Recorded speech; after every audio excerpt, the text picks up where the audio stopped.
வணக்கம். பராக் Pari flexi gap எல்லாத்துக்குமே ஒரு பிடிச்ச ஃபண்டு. மோஸ்ட்லி எல்லா ரீட்டைல் இன்வெஸ்டரும் இன்வெஸ்ட் பண்ணக்கூடிய ஃபண்டு. அந்த குரூப்ல இருந்து ஒரு நியூ ஃபண்ட் ஆஃபர் எடுத்துட்டு வந்திருக்காங்க. அது பராக் பாரிக் லார்ஜ் கேப் ஃபண்ட். ஸோ பராக் பாரிக் லார்ஜ் கேப் ஃபண்ட் அப்படின்றது, இப்போ நீங்கள் ஆல்ரெடி ஃப்ளெக்ஸி கேப் ஃபண்டில் இன்வெஸ்ட்மெண்ட் பண்ணியிருந்தீங்க அப்படின்னா நீங்கள் லார்ஜ் கேப் ஃபண்டு இன்வெஸ்ட்மெண்ட் பண்ணலாமா இல்லையா அப்படின்றத டீட்டெயில் லாஸ்ட் டிஸ்கஸ் பண்ணுறேன். இவங்களுடைய பராக் பாரி லார்ஜ் கேப் ஃபண்டோடைய இன்வெஸ்ட்மெண்ட் தீம் என்ன, அதை பற்றி கொஞ்சம் டீட்டெயிலாக டிஸ்கஸ் பண்ணுவோம். இப்போ இவங்களுடைய என்எஃப்ஓ எப்போ ஸ்டார்ட் பண்ணியிருக்காங்க அப்படின்னா ஜனவரி 19, 2026. என்எஃப்ஓ எப்போ க்ளோஸ் ஆகுது அப்படின்னா ஜனவரி 30, 2026. என்எஃப்ஓ அப்படின்னா என்ன அப்படின்னு கேட்டீங்க அப்படின்னா நியூ ஃபண்ட் ஆஃபர். இது எப்படி அப்படின்னா இவங்க புது ஃபண்டு ஸ்டார்ட் பண்ணுறாங்க, அதுக்கு ஃபண்டு கலெக்ட் பண்ணுறாங்க. இப்போ இது ஐபிஓட நீங்கள் கம்பேர் பண்ணலாம். ஸ்டாக் மார்க்கெட்டில் ஐபிஓ நம்ம கேள்விப்பட்டிருக்கோம். ஐபிஓட கம்பேர் பண்ணலாம். ஐபிஓ அப்படின்னா இனிஷியல் பப்ளிக் ஆஃபர். இதில் மோஸ்ட்லி ரீட்டைல் பார்ட்டிசிபேஷன் அதிகமாகும். ஏன் பார்ட்டிசிபேட் பண்ணுறாங்க அப்படின்னா ஒரு லிஸ்டிங் கெயின் கிடைக்கும் அப்படின்றதுனால. இப்போ அவங்க ஐபிஓவில் அப்ளை பண்ணுவாங்க. அப்ளை பண்ணி அவங்களுக்கு கிடைச்சிச்சு அப்படின்னா மோஸ்ட் ஆஃப் த ஸ்டாக்ஸ் பார்த்தீங்க அப்படின்னா ஒரு 20%, 30%, 50%, ஈவன் 100% கெயின் கூட கிடைச்சிருக்கு. ஸோ அந்த லிஸ்டிங் கெயினுக்காக அப்ளை பண்ணுவாங்க. அதுக்கப்புறம் வெளியே வந்துடுவாங்க. ஸோ அந்த மாதிரி இந்த என்எஃப்ஓவில் நம்ம அப்ளை பண்ணிட்டு லிஸ்டிங் கெயின் கிடைக்குமான்னு சொல்லி கேட்டீங்க அப்படின்னா மியூச்சுவல் ஃபண்டை பொறுத்த வரைக்கும் அந்த மாதிரி எதுவுமே கிடையாது. இது ஜஸ்ட் உங்கள்கிட்ட இருந்து அமௌண்ட்டை கலெக்ட் பண்ணுறாங்க. அவங்க ஒரு பர்டிகுலர் ஸ்டாக்ல போய் இன்வெஸ்ட்மெண்ட் பண்ண போகிறாங்க. ஸோ அதனால ஐபிஓவையும் என்எஃப்ஓயும் கன்ஃபியூஸ் பண்ணிக்கிற வேணாம். NFO entirely different. இதில் லிஸ்டிங் கெயின் அப்படின்னு சொல்லி எதுவுமே கிடையாது.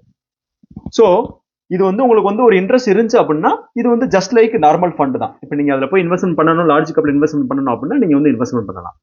ஸோ இவங்களுடைய லார்ஜ் கேப் ஃபண்டோடைய ஃபிலாசபி என்னன்னு சொல்லி கேட்டீங்க அப்படின்னா ஒன்று அவங்களுடைய பெஞ்ச்மார்க் என்னன்னு சொல்லி கேட்டீங்க அப்படின்னா நிஃப்டி 100 டிஆர்ஐ. அப்படின்னா அவங்க அவங்களுடைய ஃபிலாசபி என்ன அப்படின்னா அவங்களுடைய ரிட்டர்னை எந்த பெஞ்ச்மார்க்கோட கம்பேர் பண்றாங்க அப்படின்னா நிஃப்டி 100 அதோடைய பெஞ்ச்மார்க்கோட கம்பேர் பண்றாங்க. அதன் மூலயமா அவங்க பீட் பண்றாங்களா இல்லையா அப்படின்றத கம்பேர் பண்றாங்க. இப்போ இவங்களுடைய டீட்டெயில்ஸ் பார்த்தீங்க அப்படின்னா இவங்களுடைய இன்வெஸ்ட்மெண்ட் டீட்டெயில் பார்த்தீங்க அப்படின்னா பிளான் 2 பிளானுமே இருக்குது. ரெகுலர் பிளானும் இருக்குது, டைரக்ட் பிளானும் இருக்குது. ரெகுலர் பிளான் அப்படின்றது எப்படி அப்படின்னா நீங்கள் மியூச்சுவல் ஃபண்ட் டிஸ்ட்ரிபியூட்டர் மூலமாகவோ இல்லை இன்வெஸ்ட்மெண்ட் அட்வைசர் மூலமாகவோ நீங்கள் இன்வெஸ்ட்மெண்ட் பண்ணுறீங்க அப்படின்னா இது ரெகுலர் ஃபண்டு. இந்த ரெகுலர் ஃபண்டில் போகும்போது அவங்களுக்கு ஒரு சில கமிஷன் கொடுக்க வேண்டியிருக்கும். ஒரு 0.5லேருந்து ஒரு 1.5% உங்களுக்கு ரிட்டர்னில் டிஃப்ரென்ஸ் கிடைக்கும்.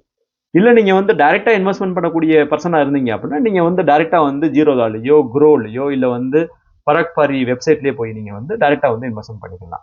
இப்போ இவங்க 2 ஆப்ஷன் கொடுத்துருக்காங்க. ஒன்று க்ரோத் ஆப்ஷன் இருக்குது, இன்னொன்று ஐடிசிடபிள்யூ ஆப்ஷன்.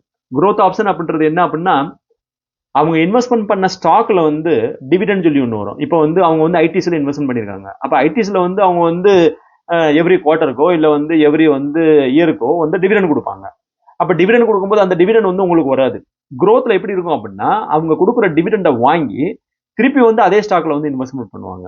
இதுக்கு க்ரோத் ஆப்ஷன் சொல்லி சொல்லுவோம். அப்போ க்ரோத் ஆப்ஷன்னா அவங்க ரீஇன்வெஸ்ட்மெண்ட் ஆகுது. டிவிடெண்ட் கொடுத்த அமௌண்ட்டை ரீஇன்வெஸ்ட்மெண்ட் பண்றாங்க. அப்போ என்ன ஆகும் அப்படின்னா அவங்களுடைய என்ஏவி எப்பயுமே அதிகமாக இருக்கும். இப்போ ஐடிசிடபிள்யூ ஆப்ஷன் அப்படின்னா அவங்க டிவிடெண்டை டிஸ்ட்ரிபியூட் பண்றாங்க. வரக்கூடிய டிவிடெண்ட்ல அவங்க என்ன பண்றாங்க அப்படின்னா இன்வெஸ்டருக்கு டிஸ்ட்ரிபியூட் பண்றாங்க. அப்ப என்ன ஆகும் அப்படின்னா இந்த இதுல உங்களுக்கு டிவிடெண்ட் வரும், என்ஏவியும் கம்மியாகும். இப்போ இவங்களுடைய லோட் ஸ்ட்ரக்சர் பாத்தீங்க அப்படின்னா எக்ஸிட் லோட் நில்.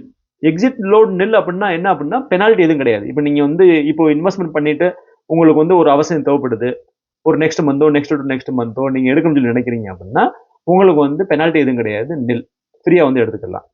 இப்போ இவங்களுடைய மெயின் அசெட் அலோகேஷன் ஸ்ட்ராட்டஜி பாத்தீங்க அப்படின்னா அவங்க என்ன பண்றாங்க அப்படின்னா அரௌண்ட் 80 to 100% நிப்டியோட லார்ஜ் கேப் ஸ்டாக்ல இன்வெஸ்ட்மெண்ட் பண்றாங்க. அப்படின்னா என்ன 80 to 100% நிப்டி லார்ஜ் கேப் ஸ்டாக்ன்றது நிப்டி லார்ஜ் கேப்ன்றது அப் டு 100 ஸ்டாக். இந்தியாவில் இருக்க பெரிய கம்பெனியில் மார்க்கெட் கேபிட்டலைசேஷன் பிரகாரம் அப் டு 100 ஸ்டாக்ல அவங்க இன்வெஸ்ட்மெண்ட் பண்றாங்க.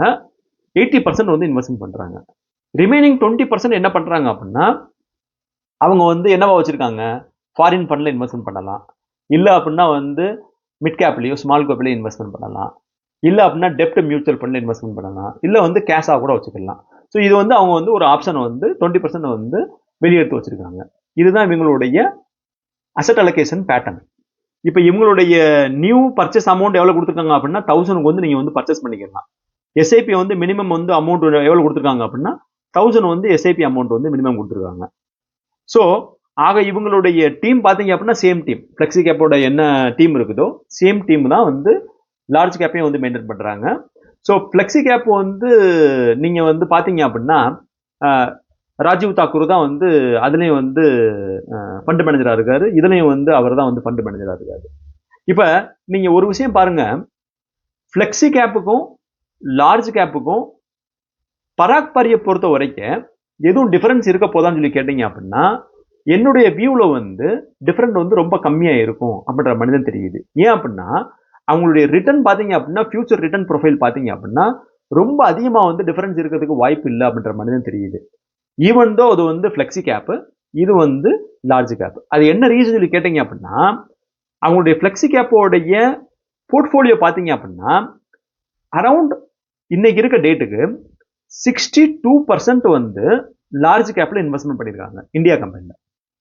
அரௌண்ட் 12% வந்து யூஎஸோடைய லார்ஜ் கேப்ல இன்வெஸ்ட்மெண்ட் பண்ணிருக்காங்க.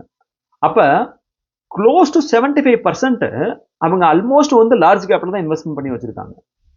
இதை தவிர வந்து மிட் கேப்லயும் சரி ஸ்மால் கேப்லயும் சரி ஒரு 2%ல இருந்து 3%, ஓவராலா வந்து ஒரு 5% to 6% தான் வந்து அவங்களுடைய mid cap small cap portfolio இருக்குது.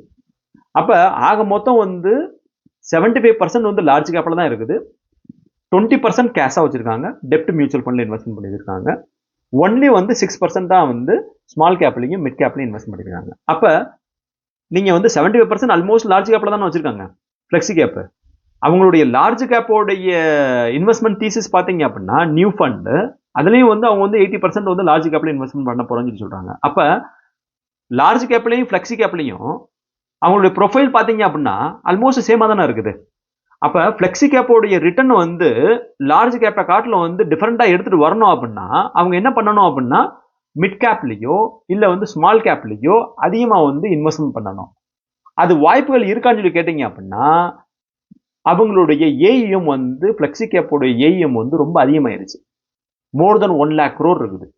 இப்ப அவங்க வந்து ஒரு 1% ஸ்டேக் வாங்கினாலுமே கூட ஒரு சின்ன கம்பெனில ஒரு ஒரு ஒரு ஸ்மால் கேப் ஸ்டாக் இருக்குது, அது வந்து ஒரு 3000 crore இல்ல வந்து 4000 crore கம்பெனியும் இருக்குது.